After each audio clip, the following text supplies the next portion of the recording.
Hey, everybody, welcome back to Conversations in Ken's Cafe. We're going to have a fantastic talk on biochar today with Peter and Kenneth from the Biochar Coalition. So, guys, I want you guys to introduce yourselves and how you got into this. So, let's start with you, Peter. How did you get into biochar and why? Yeah. First of all, thanks, Ken, for having us. So I got into biochar through prescribed fire. So let's see, like 5 years ago, I got introduced to prescribed burning. For really, it came about from an ecological standpoint of learning the role of fire within ecology. And we're both here in California, and there's a very rich history all over the state with fire being used as a tool for fiber, for food, for basketry, for many other forms of sustenance for the Native Americans. So I came into this from prescribed fire, and just one thing led to another. It's like the community, the fire community is really well connected in that way, and so it's just for me. I adopted it as just another tool in the basket for running fire and working with fire and developing an ongoing relation with it too. Yeah. Well, there's so much that can be done, not just burning, to clean things up, but to make things better and that's what you guys got into. So, Peter, how about you? Where did you get your connection to biochar and the Biochar Coalition? So that started with a friend of mine who makes his own kilns. He makes these custom flame cap kilns on a stand, and I started with that. I really started with just random bits of half rotten pallets and just scrap wood, whatever I can find. I was just like charring and then flood quenching it and making char that way. Nails in it. I none of that mattered to me. And it just kind of grew from there and more, and got introduced to the kiln that we use, the Ring of Fire flame cap kiln, and from that developed a lot more of the nuances to making char. Fantastic. Yeah, it can be quite the process.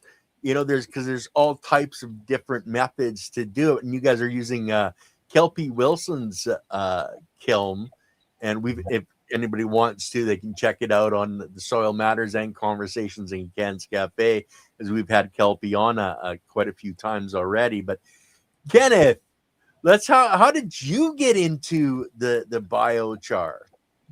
Certainly. So my one friend back on the East Coast, John Marr, who is subsequently now a board member, we grew up in our early adulthoods together, and he has a preschool and he has a small garden, and he's been looking up ways to really store and make carbon, and he found biochar because we're doing compost together on his farm for the children. And so he's like, Ken, you do the mealworms, you do the frass, you grow insects. You should look into this biochar and see what's going on because you can put your nutrients and whatnot. And he's just stimulating me on making these. Like, he's kept bugging me in 2018, 19. And then I really started progressing my insect business where I was producing insects for birds. I just wanted to feed birds. I wasn't like planning to sell the worms, anything. I just wanted to give the birds in my backyard a better protein source. So from there, the biochar just became a really great thing. So I started experimenting with fermenting insect frass. And I was like, wow, if we can just pour this into the biochar and make this stable, and then we can bag it up, and then it doesn't have to stink. We just put it in this dry material. So then I met a woman in 2020, came out of California, and I found out about the Kelpie Wilson kiln. I'm like, wow, this is exciting. Like, really, we can make a lot of freaking biochar in these kilns. Because first we were like thinking about the Jolly Roger oven, and that thing was a small container. It was like a 50-gallon drum, and there's a 35-gallon stainless steel. We want to use stainless steel because the outside drums would burn up in like 20 burns because it gets so darn hot. So I was just always upset with like, okay, we can't make much biochar. This isn't feasible. And then bam, the kiln came around. I'm like, this is perfect, community kiln. And then I found it through the MESA program. Butte College was running biochar education that PG&E, believe it or not, was financing to get these kilns right in Paradise, right in California, like Butte County, where the campfire occurred. That's where I learned after the devastation, destruction, these people are going through it. And there's these kilns there and these programs, and everyone knows how important biochar is. There's a man named Stephen Faher who was working with Kelpie Wilson on the MESA program. They had about $192,000 to run this education, 2 years, and then it was submitted, and the students got to go to Washington, D.C. It was an EPA grant, and on top of that, PG&E. So it was a huge community effort to get this money and get these kilns. And they're like the first mock models that Kelpie produced, and we were experimenting with them. So fast forward from that, 2020, boom, we're building, growing, doing more kilns, doing public seminars. We had figured, because Kelpie took that out, she started a lot of this, like, let's go out and show the world. Let's get everybody out there in front of the kilns, experience the flame, experience the heat. That's what we felt. We were like, I'm about that because I'm a Leo sign. I love fire. Give me more fire. And that was it. It's getting people introduced back into flames because these people were traumatized. They just went through that campfire. It was 84 people had just lost their lives in their community, and tons of people lost their homes and their livelihood, and things were in the sensation of rebuilding. And they had this image of a phoenix, right? A phoenix and flames, and they say rising from the ashes. So we're like, let's take that, but we aren't making ashes. We're rising through our biomass to create carbon. And that was our message in Paradise. We did a lot of work, and in Butte County, and then we started expanding out. We met people in Nevada City, and then Peter had history in Nevada City. And from there, we just kept growing and growing. And then we met more people. And Peter, I think 2023, you joined, right? Yeah. Just around there. So, and Kelpie has always been, she helped us a lot. She gave us kilns in the beginning and really helped us get enough material to make this look, because I always wanted to go landscape scale. I want to go big.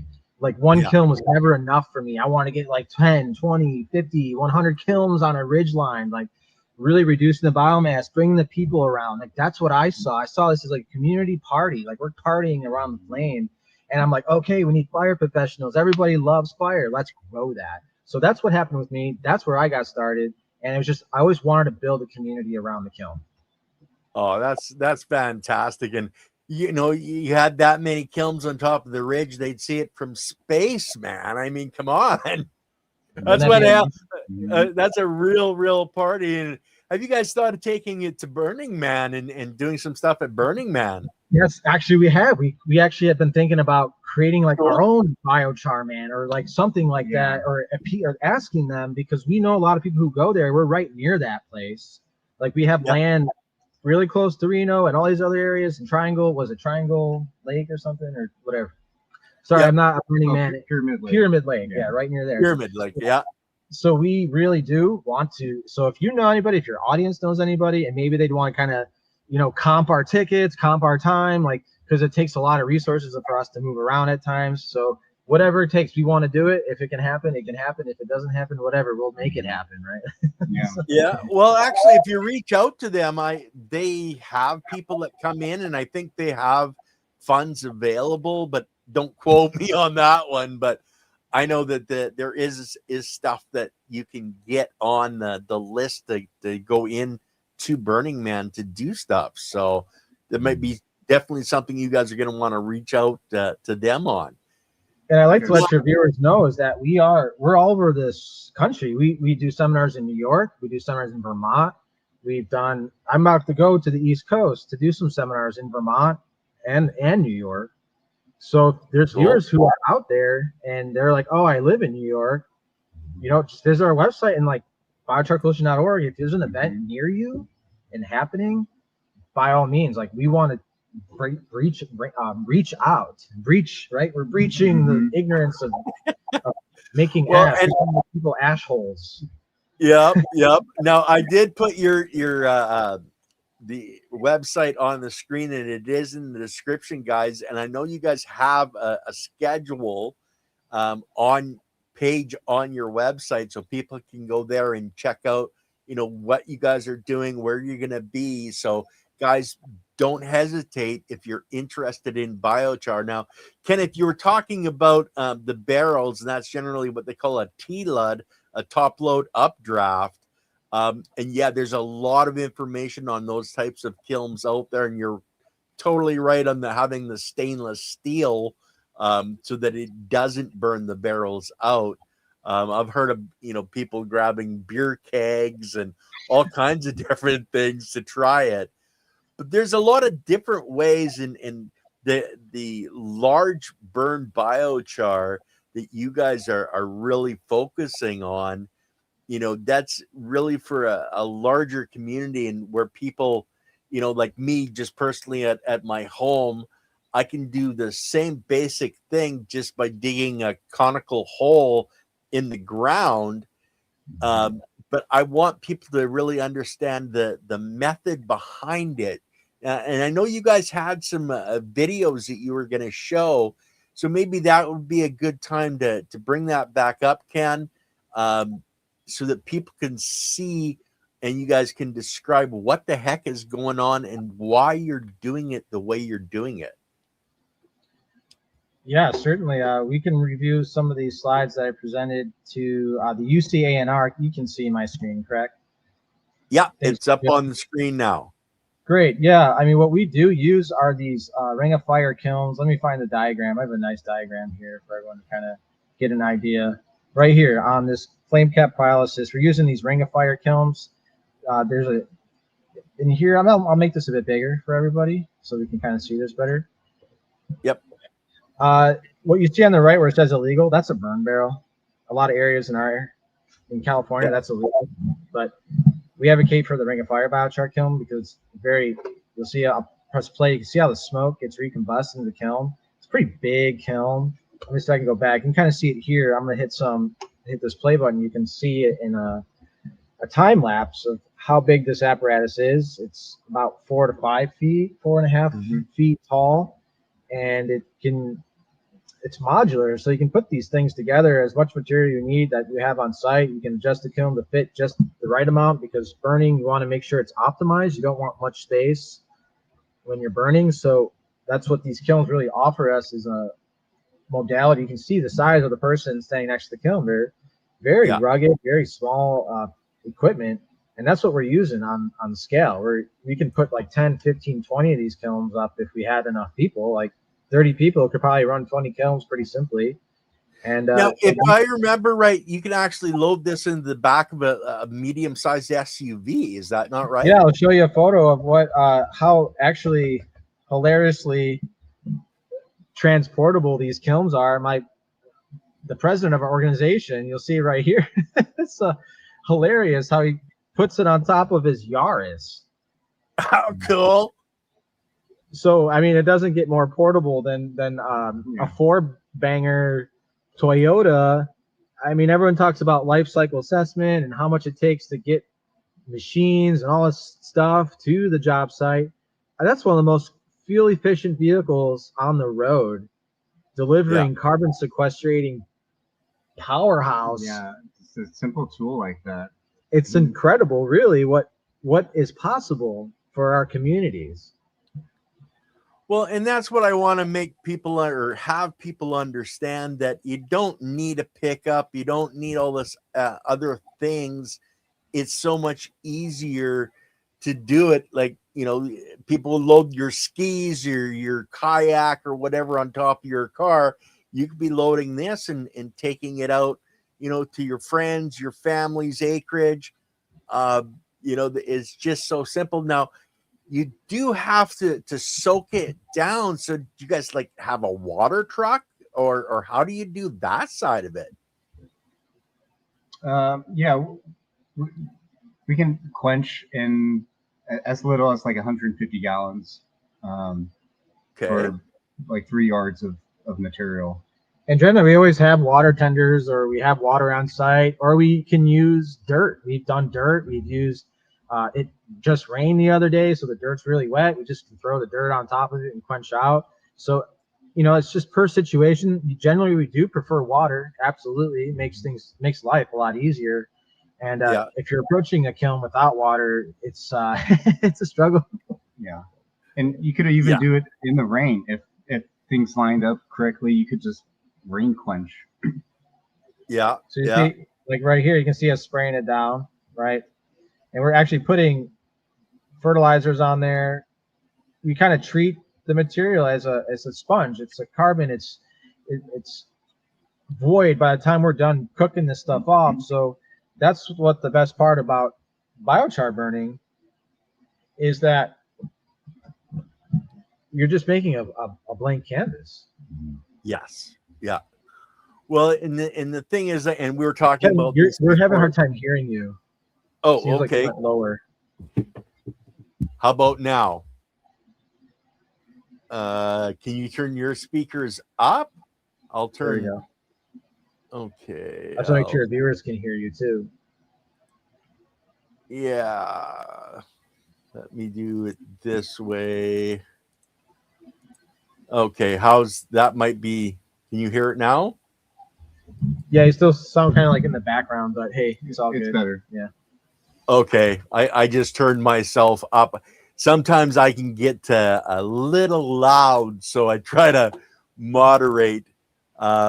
Yeah, and Silly Lily's saying your sound is fine on our end, so the audience is hearing me good. So we were talking about the quenching, and you can do it with water, you can do it with dirt. Now, when they used to do burns for charcoal, for making charcoal for their fires, etc., they used to do a lot of that underground, and then they just cover it with dirt and sod.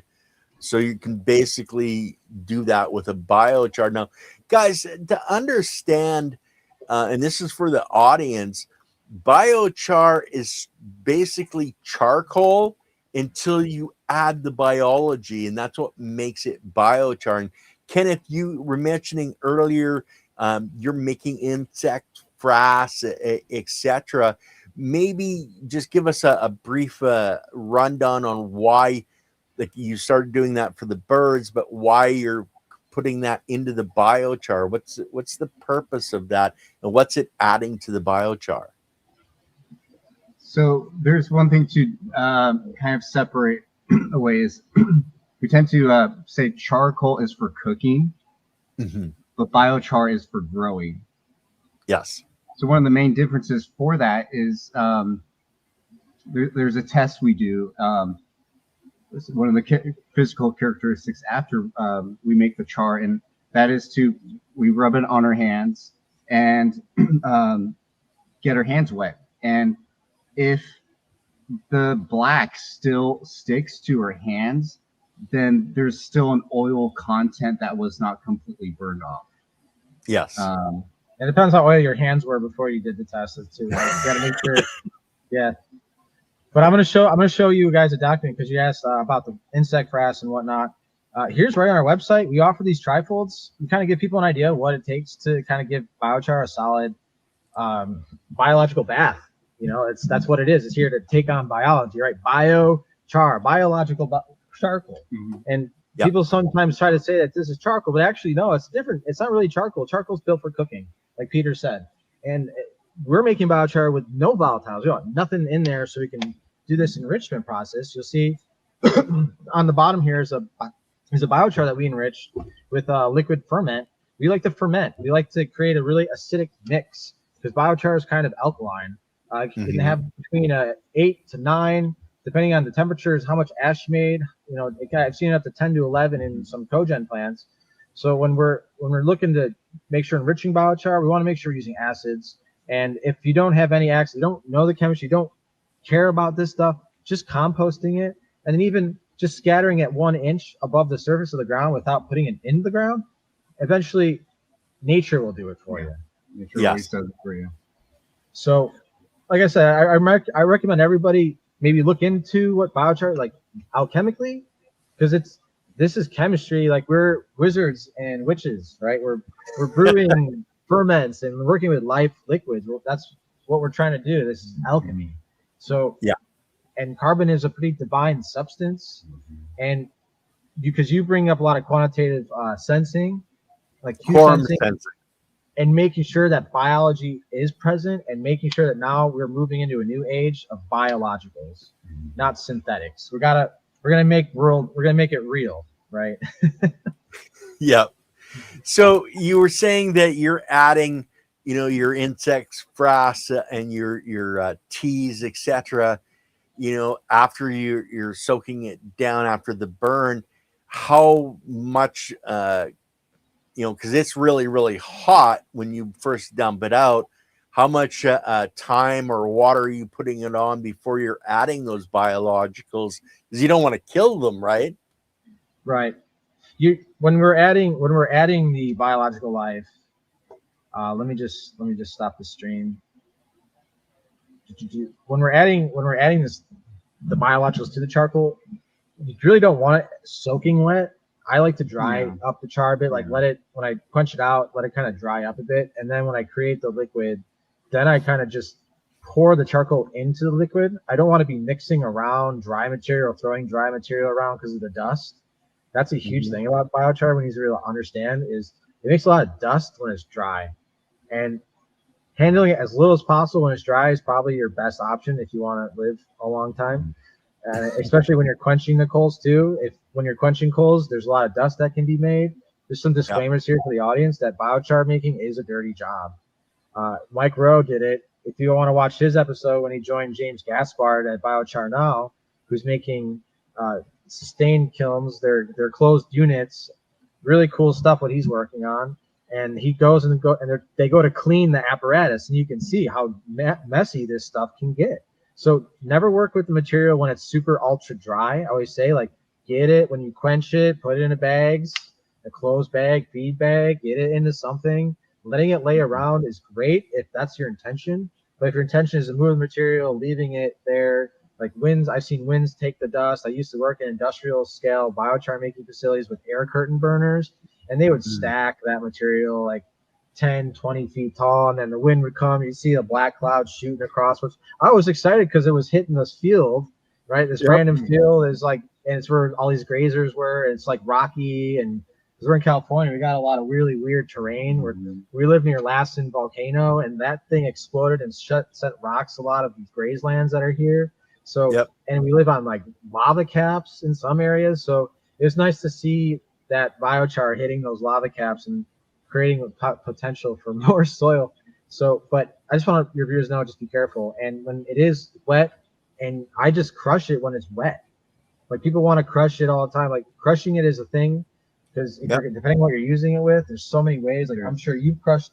Do you have any stories of your adventures? Because there's a lot of crushing biochar. I've seen guys, in running over it with cars and trucks. That's like a really good method because it will destroy wood chippers. Oh yeah. Through the process, you're structuring the carbon. You're tempering it really into a crystal.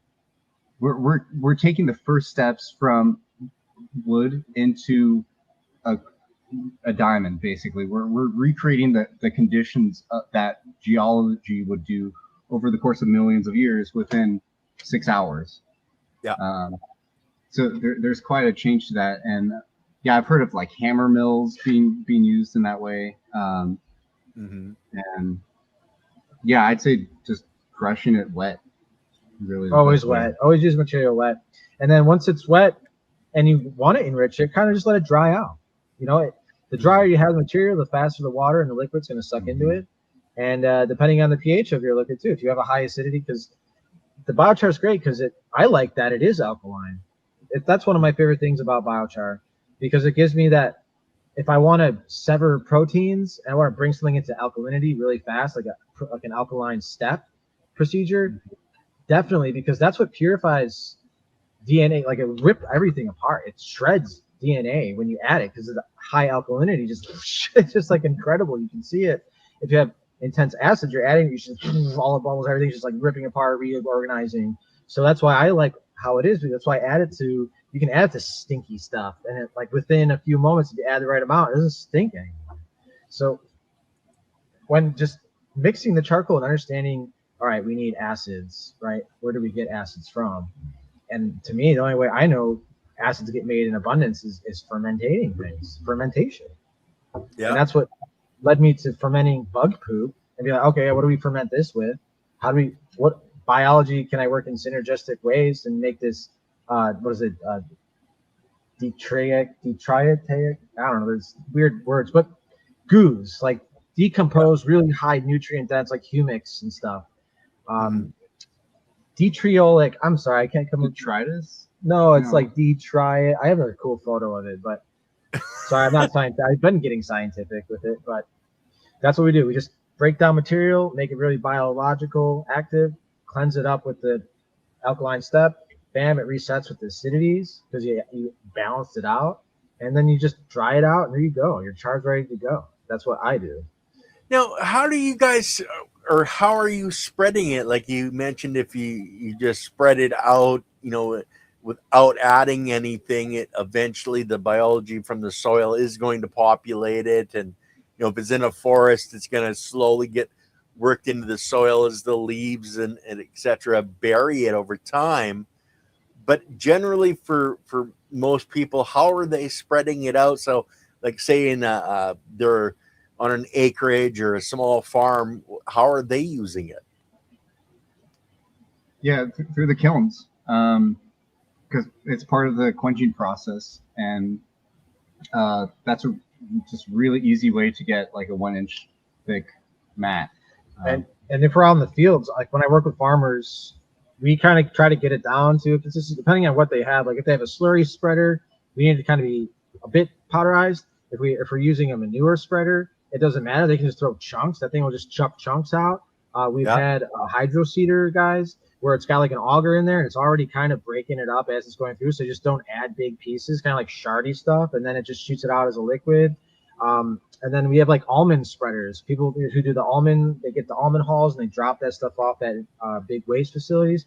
The charcoal will just sprinkle down. They just open it up a little bit and they drive down the field. And then behind them is a guy tilling it in. And they try to get it enriched as possible, as good as possible. So generally, I've seen them pour. They get the trucks to come out and then they just pour the liquids on top of the trucks and it turns over. They just turn it over with like a front loader and then they load it on the manure spreaders. And then they just launch Okay. that stuff all throughout their fields. I've seen pasture guys. We're actually going to be working in New York this upcoming for the 29th, March 29th. We're helping a farmer. He's got manure spreaders. He's already kind of making it with his compost. And that's how he's applying is he's using the manure spreader. And he says it's having great results for him because it doesn't really matter how fine the material is. It's just got to be, to a certain consistency. But generally when we're making the biochar in the kilns, we're getting like a really nice, like 4 different coarse varieties. You get like big chunky stuff, you get more coarse, you get fine grain, and then you get all these other like shardy styles. And that's what we think is best because we're in a permaculture design, everything is supposed to be one way. You're supposed to have diversity of all kinds of structures, shapes, sizes, and that's Yeah. how I think. Like a hodgepodge of sizes seem to work best for spreading that stuff. But like I said, if you need a slurry, you want to inject that, well, then you got to get powderized biochar. Like we've seen the wands, those big things they shove into the ground and then it shoots the liquids out. Guys Yeah. are using that here, and we're really dialing that in. I see it used all the time with compost teas, but now people are evolving with compost teas and the carbon. Well, yeah, people don't understand. We're all carbon-based life forms, whether it's plants or animals. We need that carbon, and the biochar, guys. Just so you guys are understanding, biochar is not a usable carbon for making us or organic life. It's locked up, like Peter was saying. It's that point where it's heading towards a diamond, but you're not going to eat a diamond and expect your body to break it apart and use it. That's the same with biochar.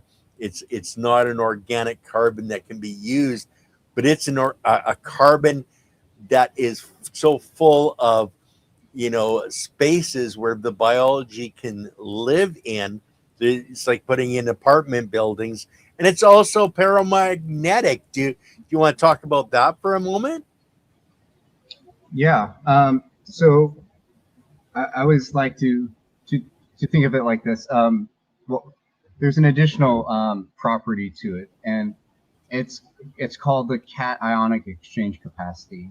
Yeah. So if you can imagine for a second, like a car battery. So what is very unique, and this is over the whole spectrum of the carbon atom itself, is that it creates bonds very easily. Mm-hmm. So carbon can create more molecules than all other elements of the periodic table combined. Just the variety is insane, and that's the reason why we're carbon based. So for char, when it's in that form, it provides donor electrons to the microbes, because that is the driving force that is for the metabolism for the microbes. It's just electron sharing. That's highly negative. Right? Yeah, hence cationic, so negative.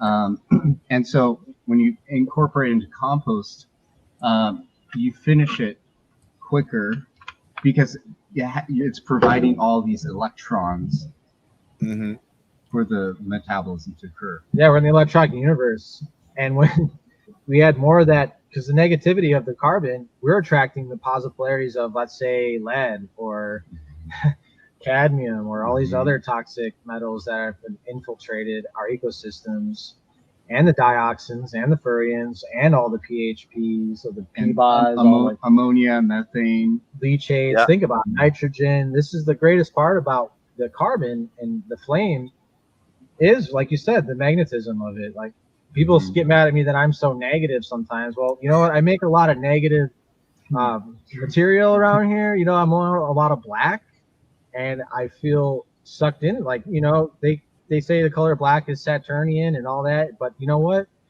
I'm ready for it. Let's go. Let's suck all the toxins. Let's reset a little bit. Let's filter it, because we use wattles. We know the magnetism. That's why we throw them in wattles. We dispatch the biochar in some of the most sensitive areas that are very polluted, like mines. Like out here, everyone knows how California was mined to death and logged to death. So this is why we're experimenting. We're going out there just dispatching wattles, even without permission, because we know that we need to do this right now. We can't wait. Things are at a critical turning point. We need to do something now. And what better way than putting biochar in a sock and let it filter your water without causing turbulency? We rinse the material out, because you know there's so much that goes into using biochar for filtration that you really need to know kind of like what you're doing, so you can best introduce the biochar into aquatic life forms. And I have to credit Michael Whitman of Blue Sky Biochar for his pioneering efforts. Like, if you ever want to talk to a guy about understanding how biochar works in aquatic environments, that's the guy you really need to reach out to, because he's shown me and taught me so much about his trials, and I recommend you reaching out to him. Well, you'll have to connect me to him, and we'll definitely have him on, because the aquatic side of life is where the biology started from, was coming out of the aquatic side. But let's get back to that wattle. You want to describe what a wattle is, because I don't know that everybody knows that term and what it's used for. I personally know what it is and what it's used for, but can you explain it to the general populace? Sure. So another name for it is a filter sock, erosion filter sock. So traditionally, it's used alongside roadways, around or anytime there's the movement of dirt, and it helps to stabilize or at least mitigate sediment runoff when there's the movement of dirt.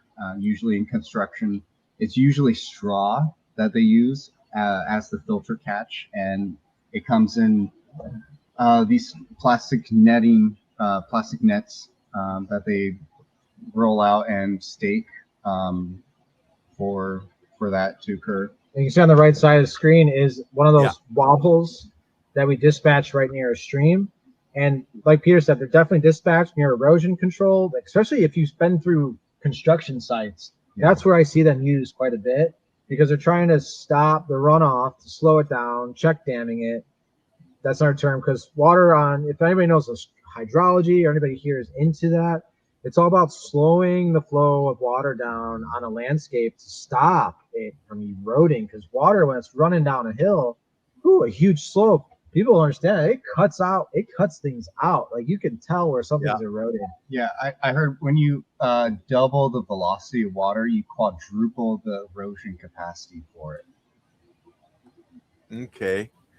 So, it's supplying a definite benefit, because, the carbon is grabbing the, forever chemicals coming off of the fields, etc., and is sequestering it into that wattle, and it'll last an extremely long time. But do you guys pick those wattles up and remove them after it's done its job, or do you guys just let it break apart over time, or how do you guys take that? Yeah, here's the best part about what we're trying to improve on erosion management and erosion control is we're working with organic fiber producers. So we're taking on material that isn't going to create microplastics, and then we can leave that there indefinitely in the area, because we enrich this wattle. We make sure there's mycelium growing in there. Sometimes we add compost. We're generally just adding the next soil successional in a berm that's going to catch all the other sediments for a short while, break down, and then naturally dissipate and become part of the environment, where you don't even know that wattle was there, but you can see the erosion retention in the sediments, and then it'll grow, and then our goal is to plant native species, native plants, respecting ecosystem in a way that we can modify it in that to have better succession. So yeah, we leave that there. We want that's done. That's permanently sequestered. That part of this is it. We have done everything we could, give nature the best chance to do the successional thing. Oh, that's fantastic. Now, are you guys adding stuff into the water itself? Like you mentioned, cleaning the water and that's flowing down, but are you guys actually adding biochar into water bodies? Because I know that would be actually very beneficial to those water bodies. I've experimented a little bit doing beaver dam analogs and putting big chunk pieces, because I don't quite really know what I'm doing in aquatic environments right now. So I don't want to oversaturate biochar in a river or a stream. Salinate. Yeah, I don't want to salinate, because biochar's pH, we've done this before. We've practiced this in aquariums, and we saw what happened instantly when we added biochar to the aquarium. The pH went up super quick, and you could tell, if we left it like that, the fish were going to start struggling. So we're nervous to just willy-nilly go out there and just start dumping biochar in your streams or estuaries, because quite honestly, that's why we think the sock is our best option. And putting it near a water channel, putting it near a riparian zone, so it's slowly filtering, slowly adjusting its pH that matches the environment, or we can condition this to know what we're putting this material in. So yes, I have done that. I have put charcoal in streams and dirty Caltrans ditches where I know all the rubber from the tires is just, after a rain, is just really toxic and gross, and then I've seen it come out clear. So those are the areas I will go to, because I know I can't really mess it up. But I would never go to a virgin stream with it's beautiful and protected and it's fine. I would never just start dumping stuff into a stream like that. So I pick and choose my battles. Where I know I'm not going to mess anything up is usually where I like to work, because it's already gross, it's already sucks, and people need help. So that's kind of my gauge. What about you, Peter? Yeah, same thing. This is for remediation, not trying to fix something that's already fine. And I agree with that, by the way. Yeah, great. I'm glad, because that's the thing. We're just not trying to be Superman. We just want to be super where we are when we can. Right, super can. Well, like you were saying, in a lot of areas in California, there was a lot of the mining, and you have a lot of tailings that, every time it rains, there's stuff coming out of those tailings. So I know that at the end of those streams, there's, really damaged environments that could be beneficial to have some biochar, in the way of it, holding the water back. And also, you guys consider, or you kind of mentioned it, where you're putting the wattles where it's backing the water up so the water can saturate in the soil more. Are you guys, purposely trying to set up, like, say 3 or 4 in a row so that you can do that, that retention? Yeah. Absolutely. I mean, the goal is because wherever this guy, it's about 14 cents a foot for these fabric socks. So, Right. We can buy a pallet for like $4,400, gives us about 6 to 7 miles of erosion and filtration control. And Yeah. we can fill up all 7 miles of that sock. We're gonna do it. If we get a grant and we get money and support, we are going to do that. We have tons of places where we want to do that. So absolutely, we are stacking systems on systems on systems, and it's not just walls, right? It's going to be a lot more than that. It's like making sure also that we're not removing all the slash. We're making structures that will hold and retain the water systems next to a wattle.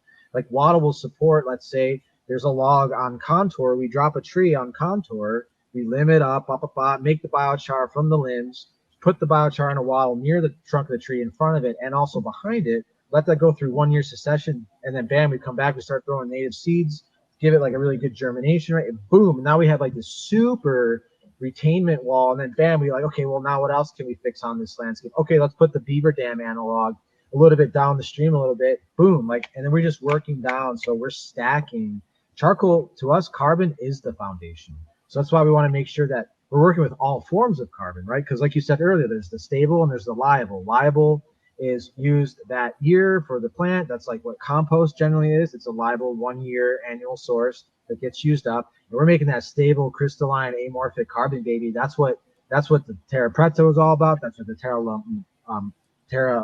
was it Malone was all about. Because there's 2 different Terra Pretas. Like people understand that Terra Preta was like the crap and the poop and the jars. Yeah. Terra Malone was the good stuff that like we're trying to make for agriculture, where we're not burying the raw stuff. We're pre-enriching it. We know what kind of bacteria we want to use in our field. We know what we're growing. Like support likes, right? So there's a huge dynamic of that too. So yes, we're stacking systems on systems on systems. Yeah, I recently had a call with someone that does micro remediation up in Port Angeles, Washington. He's somewhere, somewhere towards the U actually. Across the border, but gonna start working with him to develop these more and more in his own practice. Fantastic. Well, it's really, adding and it's called quorum sensing, where the biology populates that biochar to the extent where it can literally look at the life around it when it's in the soil and go, okay, we're missing these forms of biology, and they can create that biology to help, in their local environment, whether it's in Cali, whether it's in, Australia, England, etc. This is why I personally recommend people use biochar, because it's a stable form of quorum sensing, where most people think of it as, being in an aggregate. But an aggregate, it's really easy for a worm to drill through an aggregate by your plant root, where it's really hard for that worm to try to chew through a big hunk of biochar, so it's more stable, but it's having that availability of life. I mentioned the paramagnetic, and you mentioned the, protons, electrons, etc. And guys, you have to understand that there's a lot of things that come into our systems that need to be broken apart at that molecular level. And it's that paramagnetism that's used as any energy source to break those molecules apart. Like say your Roundup, that particular molecule needs to be broken apart into its component parts to be used in something that's good for the environment and not bad. And by having that biochar collecting that energy, and it continues to collect that energy into itself, you're accelerating that process and really helping things out. But that's kind of off on a tangent. But so I know that somebody was trying biochar in an aquaponic system. I never got a follow up on how it worked out, but have you guys heard somebody, or do you guys even know what aquaponics is? And if you do, have you heard of somebody using it instead of the normal substances that they use? No. The only person I know that was going to come close to that, they're switching slowly over, but they're not quite there yet.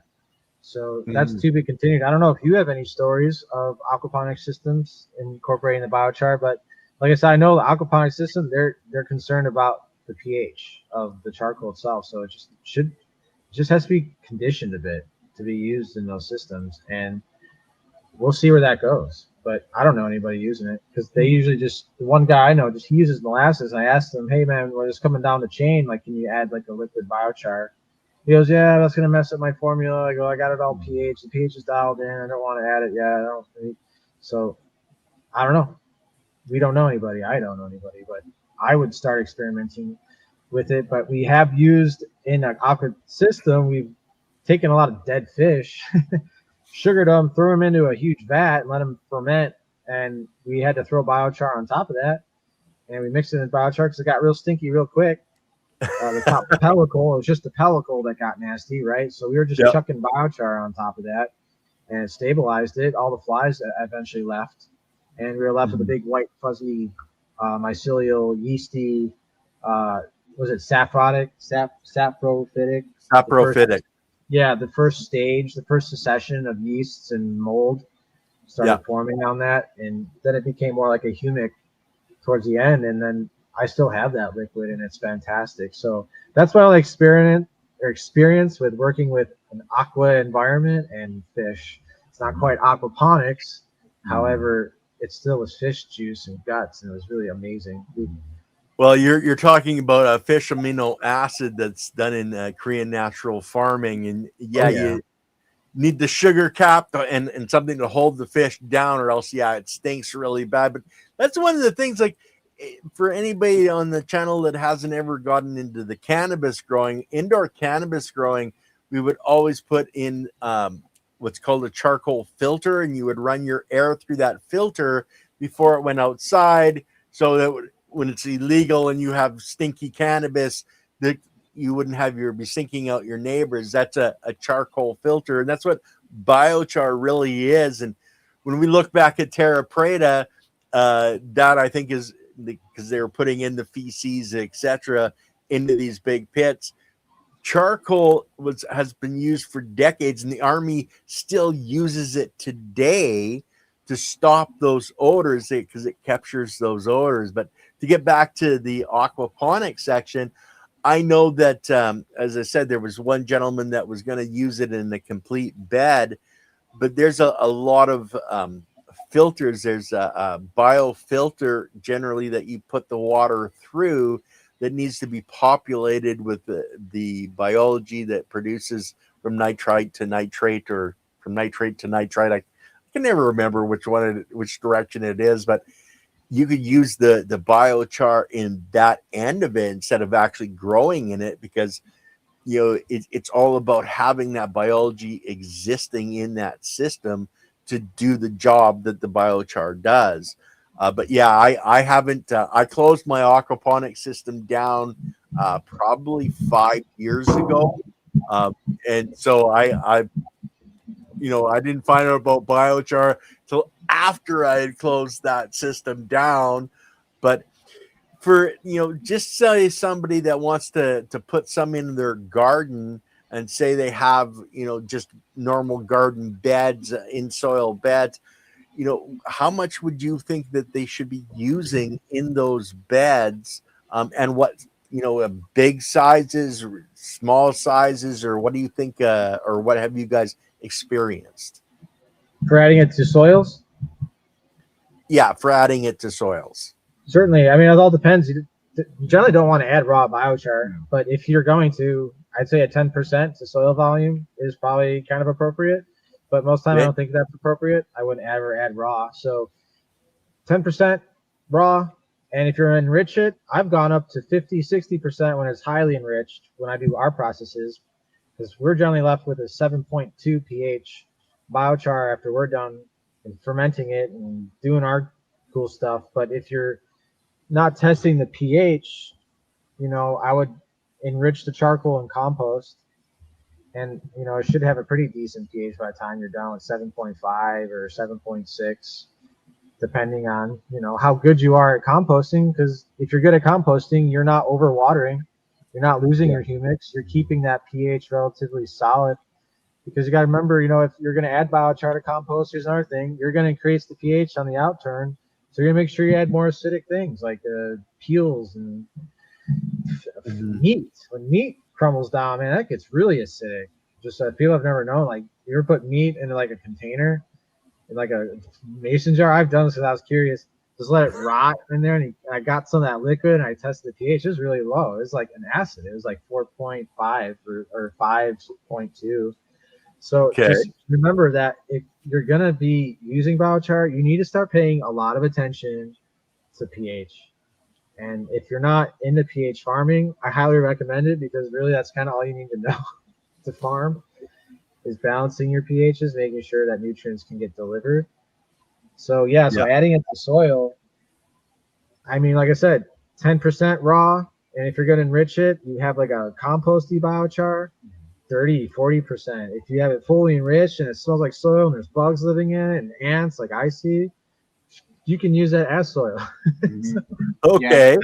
Yeah, his mix, like I've gotten handfuls of his duat soup after it's been fermented in the char, and taking a handful, I can't tell the difference. It's like soil, like the char has become soil. It's so the smells are very present there of the fungal exudates. And some of your viewers said that local microbes are best, and I can't agree more, because that's the philosophy. Local is best. Like the local air knows how to air in your area. Yeah.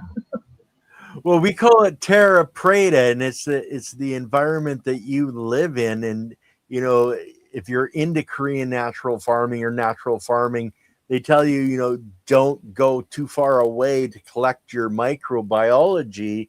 You want to stay within, I think it's 300 feet vertically, and several miles horizontally. But it's your local environment. And if you live on the north side of the ridge, don't take biology from the south side of the ridge, because it's different. It's the same basic biology, in like it's a protozoa, but that's a family group. On the north side, you're going to have ones that are adapted to that north side where it's cooler, etc. But there was a couple of questions, and guys, you guys, the chat's been going fairly fast. I haven't really it's going quick too much, but aloha from Hawaii. What wood makes the best biochar? And here we like the results from bamboo. That's a trick question, because honestly, just make it. I mean, if whatever wood you have around, I mean, if we want to get into that, what's the best, what's this, what's that? Honestly, if I were to say that, I don't usually answer that question. I just say just make it. But I would say vineyard wood, hardwoods are probably your best bet. But I'm not gonna say, I don't even want to say that, because just make it with whatever wood you have around. You can even make it out of bones.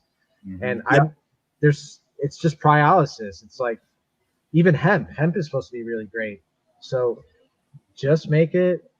There's no best or better. It's just depending on what you have in your area. And we actually have a gentleman that comes on a regular basis. He makes biochar and bokashi, and it's all has a hemp farm, and he uses his hemp stalk to make the char.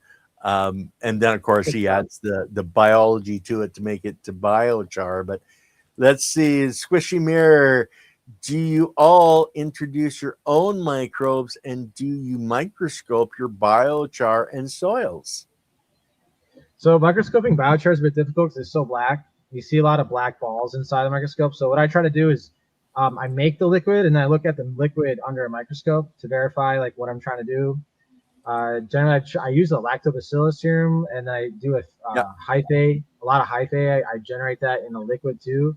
So just verifying what's in my liquid before I add it generally gives me a good idea of what's left afterwards.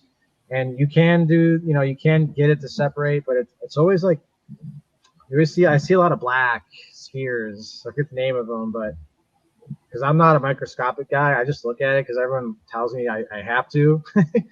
And I'm more of like, let's put it in the ground and see what it did. And after I did it long enough, I got a system now. So yeah. Well, and biochar. yeah, Penny Pebbler. You can actually get Kelpie's book, and it's Kelpie's Kiln that these gentlemen are using with the Biochar Coalition. They have her books on their website as well. So I just wanted, that was a question that was in the chat as well. But guys, we got a couple of 3 minutes left. I do want you guys to tell us when you were saying, Kenneth, you're going to New York. You're doing something over there.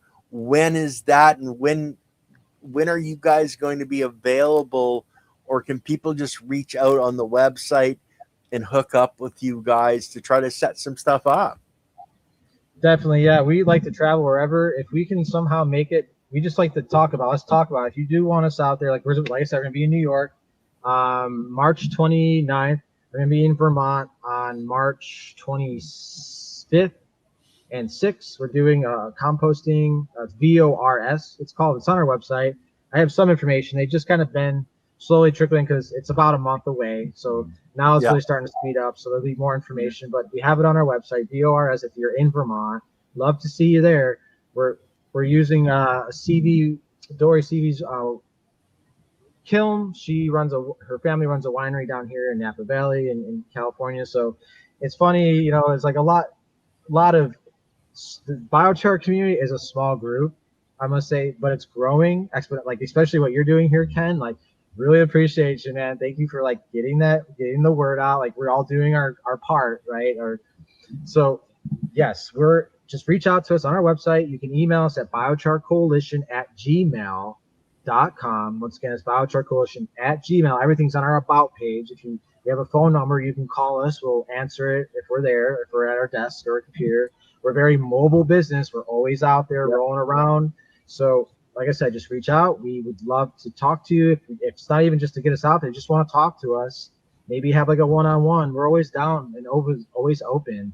Just like Peter will answer the phone. You might talk to Peter on the phone. You never know. Like we all try as a board. We're a very active working board, volunteering a lot of our time to help others understand and grow their section in the world for biochar. So that's how you get in touch with us. You come to us with passion, with excitement. You just want to know things. Like we just want to educate and reach out. We got the bug. A lot of people are getting the bug. It's been around for a while. It's a good contagion. I recommend it. Yeah, I recommend it too. Yeah. Well, and I just want to point out, this is from Shooting the Soil. This is somebody that is part of their livelihood is microscoping soil. And they're saying the dark field and the epifluorescence shines a lot more light on biochar. So your viewers are very smart. I must say, I'm very impressed with their questions. I'm impressed with their knowledge. I'm just really excited because this is an indigenous practice. This is a native practice. So I respect that. The land wants this. This is what the land's asking for. and I'm here for the land. And I see your viewers. I think they're aligned with that, Ken. And let's just do this for the land. Well, and I want to put this up here. Been a biochar guy for 14 years, preaching to deaf ears, and yeah, there's a lot of that happening. My preaching about biology, it's the same way, but we're slowly, like Ken and Peter said, we're growing this knowledge, and it's through people like us and people like you that become aware and keep talking about it. It takes a community, and it's all about caring, sharing, community to get this out. Now, Kenneth, Peter, you guys are going to be back on with a couple of more people on not this coming Monday, but the Monday after on the Soil Matters with Leighton Morrison. So you guys can come and talk to them again and ask more questions, etc. Guys, Tony, Mr. Toad is going to be on with Leighton on Monday. And I know that Dr. Paula Ruffin's supposed to be doing her Sunday show in a couple of days as well. So you guys are going to want to check that out. But Kenneth, Peter, thank you so much for coming and talking about biochar. And we'll try to get you guys back on a half-assed regular basis, because this is information that really needs to get out more and more, because it is that carbon and holding that carbon that really is going to help promote the health in our soils, which promotes the health of the plants, which means when you consume that plant, hey, guess what? You get a lot more health in your body. And that's really important. Yeah, guys, just give a plant what it needs and it'll grow. Yeah. Like it's what it does. It wants to photosynthesize and feed exudates into the ground. It's like, I want to feed microbes, so let's just throw more microbes down, and then the plant will be like, heck yeah, Yeah, I can build more. I can build more cells, and I can collect more light, and I can, put more. Can you believe it? Magnesium in my cell structure. All right, guys, stick around, guys. I'm going to end the stream, and guys, as I said, we'll see you next on Sunday with Dr. Paula Ruffin.